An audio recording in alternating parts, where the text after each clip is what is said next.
મંત્ર એટલે બ્રાહ્મણ બોલે એ મંત્ર, પુષ્પ એટલે આ ફૂલ અને અંજલિ એટલે ખોબો, બે હાથ ભેગા કરી એને કહેવાય સંસ્કૃતમાં ખોબા ને અંજલિ. ભગવાનને પ્રાર્થના કરવાની છે. આપણે આપ્યું કેટલા હતા ભગવાનને? બધું એક હાથે આપ્યું ને, એક હાથે બધી અર્પણ વસ્તુ કરી, પણ હવે માગવાનું વરો એટલે આપણે શું કર્યું? બે હાથ. કારણ કે આપણે એટલું જ દઈએ છીએ. આપણે આવી રીતે ન દઈએ કે આપણે ક્ષમતા પ્રમાણે એટલું જ દઈએ છીએ.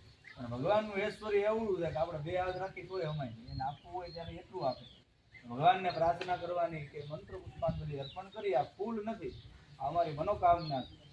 આ મનોકામના રૂપી પુષ્પો છે અમે તમારા ચરણોમાં અર્પણ કરીએ છીએ. યોગ્ય સમયે તમારે અમારી મનોકામના પૂર્ણ કરવા વાળા બનજો. ઓમ જગ્નેન યજ્ઞમય દંત દેવસ્તાનિ ધર્માણિ પ્રથમાન્યાસન્ન હે વનાગમ મહિમાનઃ સતત યત્ર પૂર્વે ભાગ્યાઃ શાંતિઃ નાના સુગંધિ પુષ્પાણિ યથા કાલોદ્ભવાનિ ચ પુષ્પાંજલિ મયા દત્તો ગૃહાણા પરમેશ્વર. સિદ્ધિ બુદ્ધિ સહિ શ્રીમન મહાગણાધિપતયે નમઃ. મંત્ર પુષ્પાંજલિ સમર્પયામિ. આ જોડી ભગવાન પાસે માફી માંગવાની. હે ગણપતિ દાદા, તમારી પૂજાની અંદર જાણતા અજાણતા કઈ ભૂલ છે તો ક્ષમા કરજો. અમારી આ પૂજાનો સ્વીકાર કરજો. મંત્રહીનમ ક્રિયાહીનમ ભક્તિહીનમ સુરેશ્વર યજ પૂજિતમ મયા દેવ પરિપૂર્ણં તત